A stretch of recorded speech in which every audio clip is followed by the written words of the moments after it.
नमस्कार सर। सत्साई सत्साई। क्या नाम है जी आपका? मेरा नाम धर्मवीर दास है जी। क्या काम करते हैं आप? जी मैं जेल वार्डर हूँ, जेल डिपार्टमेंट में नौकरी करता हूँ। कहाँ के रहने वाले?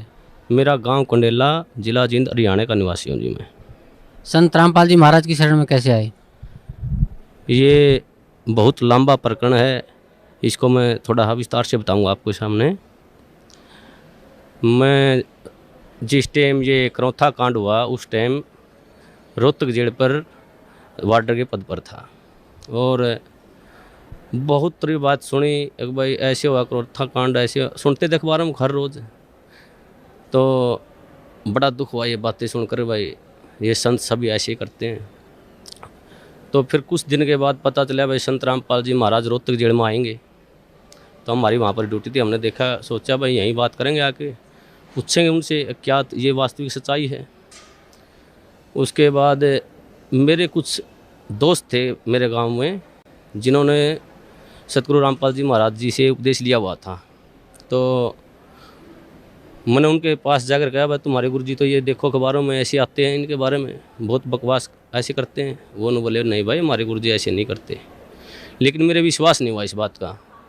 तो एक मेरा दोस्त जो गांव में केबल का वैसे स्कूल का प्राइवेट स्कूल है, गांव में केबल चलाता है वो, मैं उसके बाहर खड़ा होया, उससे मैंने बहुत गलत बातें की उसको। अगर भाई तुम्हारे गुरुजी ऐसे करते, मैं तुम्हारे आता नहीं। उन्होंने बोला भाई एक बात बता, मेरी माँ पागल, एक्चुअल में उसकी माँ पागल थी, अपने कपड़े उतार कर फेंक देती थी। उसका पिताजी इतना शराबी था कि सारा गांव के बच्चे उसके पीछे लगे रहते थे। उन्होंने बोला भाई जब मेरे घर में मेरी माँ पागल से ठीक होगी, मेरा पिताजी शराब पीता था, आज एक नंबर का इंसान हो गया, मैं उस सुख को कैसे भूल जाऊँ, मैं कैसे ये कह दूँ भाई संत रामपाल जी महाराज मेरे गुरु जी के पास मतलब ये ज्ञान नहीं है, उनसे ये फ़ायदा नहीं होता, मैं मेरा जो फ़ायदा हुआ है उसको कैसे अनदेखा कर दूँ। इस बात का मेरा कोई असर नहीं हुआ। मैं उसको कह के वो ने बोला अरे चाय तो पीता जाए, मैं बोला नहीं भाई मैं चाय नहीं पीऊँगा, मैं चला गया।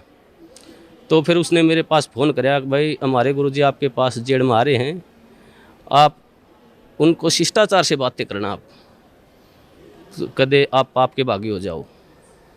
एक मेरा बड़ा भाई ओम प्रकाश नाम है उसका, उससे भी पहले वो करौथा कांड में सह परिवार जाया हुआ था, उसको भी मैंने फ़ोन पर बहुत ज़्यादा बातें की, भाई तुम वहाँ क्या करने गया था, आज फंस गया। वो थी ये कहा फ़ोन पे मेरे को अगर भाई मैं तुम्हारे को ही छोड़ दूंगा, मैं गुरुजी को नहीं छोड़ सकता। फिर भी मेरी बुद्धि ने काम नहीं करे, भाई एक भाई ये कह रहा है भाई तुम्हें ही छोड़ दूंगा, गुरुजी को नहीं छोड़ सकता। फिर भी मेरी बुद्धि ने काम नहीं कराया, मैं भाई ये तो पागल हो गए। उसके बाद फिर गुरुजी जेल में आए। जेल में आने के बाद वो दिन बहुत, मैं उस दिन को बहुत खुशकिस्मत मानता हूँ कि उस दौरान मेरी जहाँ पर गुरुजी बंद थे वहाँ पर मेरी ड्यूटी लगी हुई थी। तो गुरुजी आए, जैसे आके वहाँ बारक के अंदर लेट के शाम को, तो हमने ये सोचा भाई गुरुजी अब आए हैं, रिमांड से आए हैं, अब तो इनको आराम करते, सुबह बातें करेंगे। जब ही सुबह ड्यूटी पर फिर मेरे ड्यूटी वहीं लगनी थी, वहीं परमानेंट ड्यूटी होती थी 1 महीने के लिए, मेरी वहीं ड्यूटी थी। उसके बाद गुरुजी यूँ से सुबह जैसे ही गुरुजी को मैंने नज़दीक ही गया, गुरुजियों ने मेरे से पूछ लिया अक भाई हवलदार कौन से गांव का है तू? माँ जी मैं कंडेला गांव का। गुरुजियों ने कहा भाई कंडेले के तो बहुत भगत हैं मेरे। माँ जी हाँ बहुत भगत हैं। हाँ गुरुजी संत रामपाल जी महाराज ने मेरे ही बड़े भाई का नाम ले दिया, एक ओम प्रकाश है भाई मेरा कंडेला का बहुत बढ़िया भगत है। देखो कितनी अखबार में कितने सुनने के कारण मैं अपने भाई को मना कर दिया कि मैं नहीं जानता। इतना बुरा प्रचार सुनने के बाद मैंने अपने भाई को भी खुद मारा, माँ जा भाई मैंने ये कह दिया जी मैं नहीं जानता उसको। गुरुजी ने कहा भाई जान या ना जान मेरा भक्त है वो। माँ जी ठीक। गुरुजी ने मेरे को बिठाया, सृष्टि रचना सुनाई। मेरे को सृष्टि रचना सुनाने के बाद गुरुजी ने कहा बेटा ये बिल्कुल सत्य है जो सृष्टि रचना मैंने तेरे को सुनाई है, इसको आपने ऐसे लगेगा जैसे ये मनगढ़ंत कहानी है। तो मैंने सृष्टि रचना सुनने के बाद मेरी ड्यूटी ऑफ हो गई, मैं चला गया। उसके बाद मैं संपर्क में, जैसे ही ड्यूटी होती हमारे गुरुजी में संपर्क में चला जाता, मैं वहाँ बैरक पे चला जाता और पूछता रहता। एक दिन मैंने वैसे पूछा गुरुजी आपके जो भगत हैं ये आपको परमात्मा मानते हैं? तो बोले भाई हाँ जी परमात्मा मानते बेटा मेरे को। माँ जी नहीं मानते परमात्मा, क्योंकि मेरे अंदर तो अड़ंगा भरा हुआ था, मैं 2 कौड़ी का इंसान। तो उन्होंने बोले क्या बात है बेटा? माँ जी जब आप भगवान मान लिए तो फिर उल्टा कदम क्यों रखना? वो फिर डर क्यों रहे हैं, हम तो सामने आना चाहिए। हमारे गुरु जी ने कहा बेटा कोई बात नहीं, अब थोड़े डर रहे हैं, वो सामने भी आएंगे। तो ऐसे हर रोज़ मैं गुरुजियों से पूछता जी ये जो आप मार्ग बता रहे, ये रोड़ा क्यों हुआ, क्या कारण था इसका। तो गुरुजियों ने बताया बेटा ये सत्तर प्रकाश पुस्तक पर रोड़ा था सारा, मैं प्रोजेक्टर पे दिखाता था इसको, और ये जितने भी आर्य समाजी हैं, ये आचार्य बैठे हैं, ये इसको बेच कर रोजी रोटी बना रहे हैं।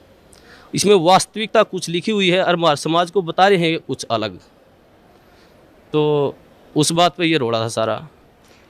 तो मैं एक इस परोपकार का ये काम कर रहा हूँ, ये भक्ति विधि सही बता रहा हूँ।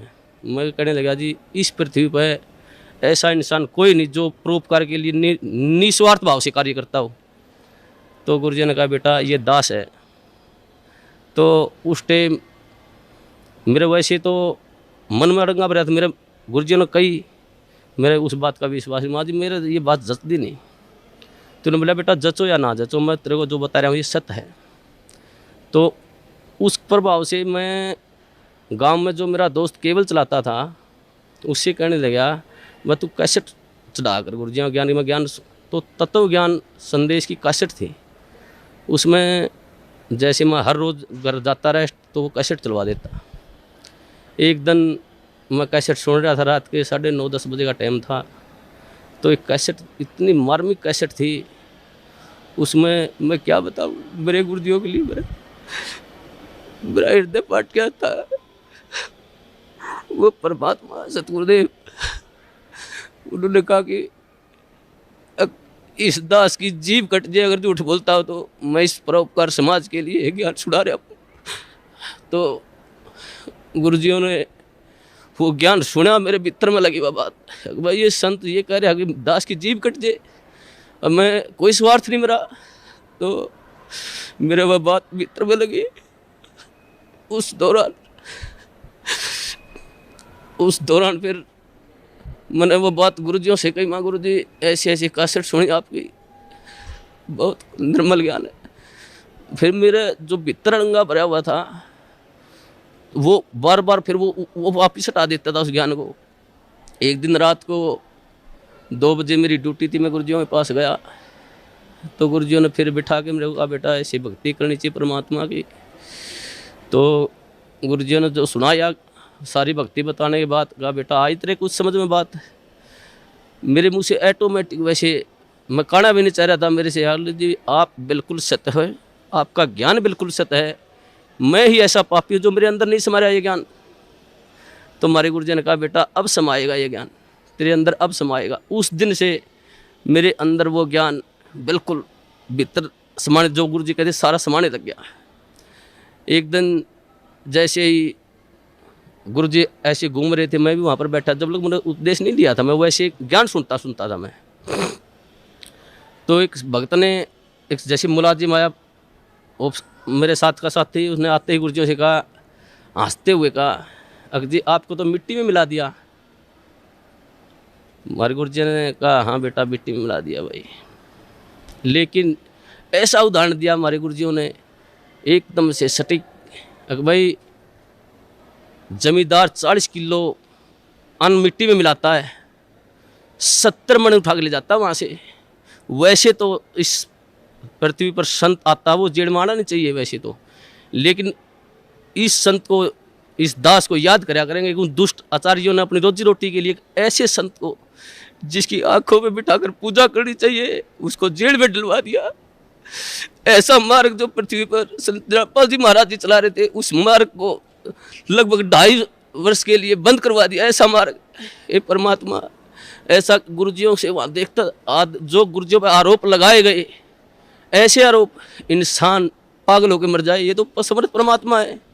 इन्होंने तो वहाँ पर इतनी भी शकीन नहीं थी इनके, हर बार ऐसा निर्मल ज्ञान, ऐसा प्यारा ज्ञान। फिर उसके बाद हम गुरुजियों से मैं कहता हूँ गुरुजी नाम उपदेश देव दास को, तो मेरे गुरुजियों ने मेरे को मना कर दिया कि बेटा अभी नहीं, आप और थोड़ा समझो ज्ञान को, और थोड़ा ज्ञान को समझो, उसके बाद लेना ज्ञान आप उपदेश। मैं घर जाता कैसेट चलवा लेता, मेरे जो दोस्त था उससे भाई कैसेट चला गुरुजियों की, वो कैसेट मैं सुनता रहता। तो जैसे मेरी भक्तमती थी, मेरी घरवाली थी, वो मैं बाहर जाता तो ऑफ कर देती चैनल को, दूसरा लगा। मैं कहता जी आप इसको बंद मत करो, ये मैं सुनता हूँ, आपने नहीं सुनना तो आप आराम से वो करो। तो मैं हर रोज़ सुनने लगा गुरुजियों का ज्ञान, तो वो मेरे भीतर समाता गया। उसके पश्चात कई बार गुरुजियों से वहाँ पर जेल के अंदर, जैसे मैं गुरुजियों से बताता गुरुजी आपके ये सत्संग सुना मैंने, तो गुरुजी फिर दोबारा बताते मेरे को। तो ऐसे होते होते लगभग 6 महीने चले गए और 1 साल से ऊपर लगभग 1.5 साल गुजर गया। फिर मेरी ड्यूटी प्रशासन ने मेरे को क्या कराया कि ये तो संत रामपाल जी को मिलने जाता है, इसकी ड्यूटी बाहर लगा दो जेल से। मेरी ड्यूटी बाहर लगा दी गई। बाहर लगाने के बाद अंदर मेरे को जाने नहीं दें, ज्ञान और नाम उपदेश मेरे को मिला नहीं। एक दिन वैसे गुरुजी, सोमवार का दिन था, 24 अगस्त को 2 बजे गुरुजी मुलाकात पर आए हुए थे। उन्होंने आने के बाद मैं जैसे ही मौका लगा कर डोडी में चला गया और मैंने ऐसे गुरुजियों की तरफ ऐसे आदर भाव से प्रणाम किया। गुरुजी ने इशारा कर दिया मेरी तरफ, बेटा इधर आ जाए। मैं चला गया। जाते ही परमात्मा ने, सतगुरुदेव रामपाल जी महाराज ने मेरे को नाम उपदेश दिया और कहा बेटा बाहर जल और मिश्री ले लेना, भक्तों को कह देना। वो दिन है, मेरे को उस दिन से ऐसे नाम उपदेश मिला। तो हमारे नाम उपदेश लेने के पश्चात जो प्रशासन था, जेल प्रशासन, सभी मुलाजिम, सुप्रिटेंडेंट, सभी हमारे खिलाफ, 2-4 और दोस्त थे मेरे साथ, कई और दोस्त थे जिन्होंने साथ में नाम लिया था।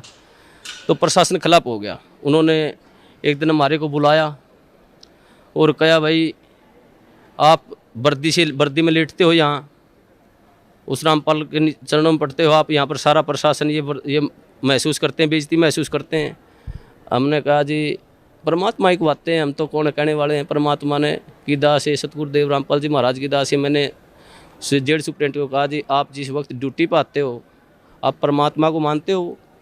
तो वो कहने लगे जी मैं मानता हूँ। उस सुप्रिटेंडेंट को मैंने कहा कि जी आप जब घर से आ रहे हो तो रास्ता मंदिर पड़ता हो तो आप वहाँ झुको नहीं गए, उसके प्रणाम नहीं करोगे? जी बोले भाई मैं करके आऊँगा प्रणाम।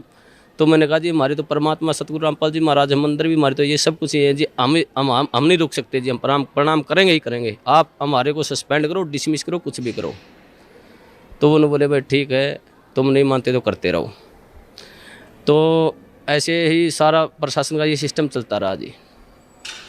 उसके पश्चात जिस टाइम ये क्रोथा कांड हुआ, उसके पश्चात जब ये क्रोथा कांड हुआ था, हमारे पास डीसी ऑफिस से और एसपी ऑफिस से 2-4 मुलाजिम आते थे जेल पर, वहाँ पर पुलिस के। तो हम उनसे पूछते थे भाई वहाँ पर क्रोथा कांड ऐसे हुआ, आप वहाँ थे, मौजूद थे वहाँ पर? वो कहते थे भाई हम वहाँ पर मौजूद थे, ये बातें सारी सच्चाई हैं। तो ऐसे वो हमारे को बता करते कि दोस्तों साथ में उठते बैठते खाते पीते थे वहाँ पर। फिर जब हमें ज्ञान हुआ, गुरुजियों ने बताया भाई ये सौदा अलग था, सत्यार प्रकाश का रोड़ा था, सच्चाई ये है। तो फिर हम उसे बहस करने लगे, भाई तुम वहाँ बताओ वहाँ पर ऐसे हुआ था और ये गुरुजी बता रहे हैं ऐसे, सच्चाई है ये। तो एक दिन मैं उनसे ऐसे बहस कर रहा था, भाई तुम झूठ बोलते हो। फिर एक मुलाजिम ने मेरे को बताया, बोला भाई ये सत्य है, हम उस टाइम झूठ बोलिया कर दे, ये सच्चाई नहीं है, सच्चाई जो तुम बता रहा है ये है सत्य। जब मन में आए परमात्मा, हे सतगुरुदेव, ऐसे जुल्म ढाए उन दुष्टों ने, फिर भी ये समाज, फिर भी देखो कितने झूठ, एक दोहरा रोटी खाने वाला आदमी झूठ बोल रहा है, हम झूठ बोलिया कर दे एक भ्रमत करने के लिए। तो उस दिन से फिर वहाँ से फिर पक्की दिल में जच गई भाई ये सारा जो समाज है झूठ है, गुरुजी जो करे हैं वो बिल्कुल सत्य है। उसके पश्चात हम गुरुजियों के साथ रहते थे, जाते थे, प्रणाम करते थे। प्रशासन हमारे खिलाफ हो गया, प्रशासन ने हमारे ट्रांसफ़र करवा दिया अम्बाड़ा, भाई तुम अम्बाड़ा चले जाओ कहने लगे वो। तो उससे हमारा ट्रांसफ़र होने से पहले की बात है, जैसे हम गुरुजियों से मिलते थे, जो प्यार होता है गुरुजी हमारे को, एक जैसे मेरे नाम उपदेश ले, मेरे मन में आता था मैं गुरुजियों के पास जाता, मैंने नाम उपदेश लिया, जैसे गया मैं, मेरे मन में आई एक भाई इतना अपने कभी पिता के पाँव नहीं पकड़े, आप इसके पास पाँव कैसे पकड़ोगे? मैं जैसे ही बार के नज़दीक गया मैं वापस चला गया। दूसरी बार फिर मेरे मन में प्रेरणा हुई, अगर भाई संत हैं तू मानता क्यों नहीं, पाँव पकड़ ले जाके। फिर जो गेट पर गया फिर वापस चला गया। तीसरी बार फिर मेरे मन में आई, अगर भाई तू जाता ही क्यों वहाँ पर, अगर जाओ तो पाँव पकड़ ले गुरुजियों के।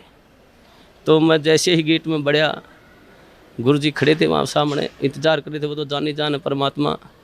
उन्होंने जैसे ही मैंने गुरुजियों के चरण का हाथ लगाया, उन्होंने मेरे को छाती का लगा लिया ऐसे। वो अनुभव, जो सुख, जो गुरुजियों ने कहा बेटा अब मैं तो 2 साल और जेल में रह मेरे कोई सुख नहीं। मैं आया तेरे लिए था बेटा यहाँ पर, वो दिन आज भी याद आता। उस दिन तो मेरे ज्ञान नहीं था मुझे, परमात्मा ने ऐसी दया करी मुझ नीच पर, सारे परिवार पर। मेरे को मेरी शादी को भी कई वर्ष हो गए थे, कोई औलाद नहीं थी मेरे। तो गुरुजियों ने, मैंने प्रार्थना की गुरुजी ऐसे ऐसे हमारे संतान ने, गुरुजियों ने कहा बेटा तुम दोनों नाम ले लो जब तुम्हारे संतान होगी, और तुम्हारे भाग्य में संतान नहीं है, परमात्मा खुद अपने कोटे से संतान देंगे तेरे को। तो उस दिन फिर भगतमती, मेरी भगतमती को भी मैंने कहा भाई ये परमात्मा आए हुए हैं, पूर्ण संत हैं, ये ज्ञान सुनो आप। तो वो सीडी सुनने लगी, उनको भी ज्ञान हो गया। फिर उसके पश्चात उसने भी फिर जेल में बना, गुरुजी से प्रार्थना करी, गुरुजी भगतमती भी नाम लेना चाहती है, बोला बेटा बाहर सीडी पे दवा देना, मेरा आदेश है। उसने भी फिर नाम उपदेश दे दिया गुरुजियों ने, गुरुजियों आदेश से बाहर। तो 1 साल के अंदर फिर हमारे परमात्मा ने अपनी कृपा से एक संतान, एक लड़का भी दिया। उस परमात्मा के क्या सुख गुना, इतने सुख दिए हैं मेरे को, इस परमात्मा की इतनी दया है। और सबसे बड़ा काम मुझे मतलब 2 कौड़ी का इंसान हूँ, मुझे भक्ति का क्या पता है। गुरुजी ने जो प्यार होता है, जो प्यार वास्तविक प्यार गुरुजी ने दिया मेरे को, मुझे तो पता ही भी नहीं था प्यार क्या होता है। ये परमात्मा, ये जाने जाने, ये वो परमात्मा है, ये सारी सृष्टि के पालन करता है। ये पूर्ण संत कबीर परमेश्वर हैं, ये तो एक लीला करने हैं यहाँ पर। हम 2 कौड़ी के जीवों के लिए ये भटकते रहे, एक आत्मा के लिए ये परमात्मा लाखों रुपए बाहर देते हैं। और ये समाज इसको कहते हैं ये बुरा ही कर रहा है। ये पूर्ण परमात्मा पर, जो पूर्ण परमात्मा का संत होता है वो बुराई नहीं करता किसी की। ये तो अपने बच्चों के लिए शिक्षा दे रहे समाज को, भाई तुम पहचानो ये ज्ञान ऐसा पवित्र ज्ञान है परमात्मा इस पृथ्वी पर। ये किसी संत में देख लो, किसी आधार ही नहीं ज्ञान का, और ये ऐसा ज्ञान दे रहे हैं, मोक्ष का मार्ग बता रहे हैं, ढोल पीट रहे हैं, हर इन्हीं को कहते निंदा करते हैं। हे परमात्मा, मैं तो इस सब समाज से यही कहूँगा कि इस संत को, ये पूर्ण परमात्मा, इनकी पलकों में बैठाकर पूजा करनी चाहिए इनकी। और सभी समाज से कहूँगा अपने और अपने परिवार को जितना भी जल्दी हो सके यहाँ पर सतगुरु बंदी छोड़ सतगुरु रामपाल जी महाराज की शरण में लाकर उनका कल्याण करवाएं, और सभी भाइयों को बताएं बस वास्तविक ज्ञान वहाँ पर है। मैं यही कहना चाहूँगा।